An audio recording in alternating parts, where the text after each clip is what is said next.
আসসালামু আলাইকুম। প্রথমেই আমি ক্ষমা চেয়ে নিচ্ছি যে কালো কোট পরে চলে এসেছি, কিছু করার নেই, কর্মস্থল থেকে ডিরেক্ট এসেছি। আজকে আমি এসেছি এই ধর্ণা মঞ্চে, প্রথমবার কোনো মঞ্চে, আমি কোনো মঞ্চে যাই না। আমার নাম তুহিন শাবনাম। আমি 42 দিন জেল খাটা নওশাদ সিদ্দিকীকে দেখেছি বাড়িপুরে, আর আজকে এই ধর্ণা মঞ্চে নওশাদ সিদ্দিকীকে দেখছি।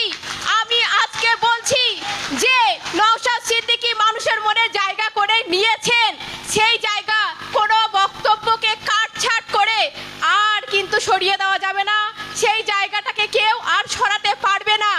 আজকে আমি মানুষের মধ্যে আবেগ দেখছি। আচ্ছা, আপনারা বুকে হাত রেখে একটা কথা বলুন তো, এর আগে যেদিন নওশাদ ভাইজানকে মেরে ওখানে ফেলে দেওয়া হলো, সেইটা দেখে আপনার কি চোখে জল আসেনি? আমারও এসেছে।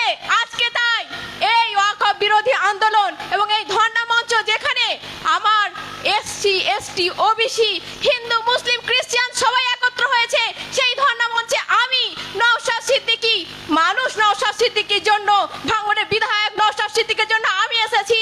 আমি তুহিন শাবনাম এখানে তার পক্ষে পূর্ণ সমর্থন রেখে গেলাম। পরবর্তীতে তার প্রত্যেকটা যতগুলো আন্দোলন হবে আমি থাকবো।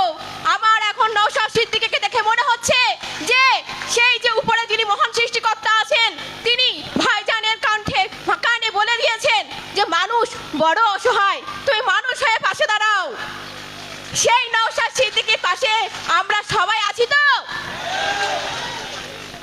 আইনি বিষয়ে আমি তেমন কিছু বলবো না আজকে। নওশাদ সিদ্দিকী ভাইজান পরতে সাজিয়ে সমস্ত কিছু বলে দিয়েছেন। আইনজীবী হিসাবে আমি মুগ্ধ। তো যাই হোক, আজকে আমরা জানি এশায়াত থেকে শুরু করে আমাদের এই যে বাঙালি খেদানো আন্দোলন, এই আন্দোলনের বিরুদ্ধেও আমি একটা বার্তা এখানে দিয়ে যাব। सभी का खून शामिल है इस मिट्टी पे, किसी का बाप का थोड़ी है हिंदुस्तान। আমার এই বক্তব্য আমি এখানেই শেষ করব। সবাই সঙ্গে থাকুন।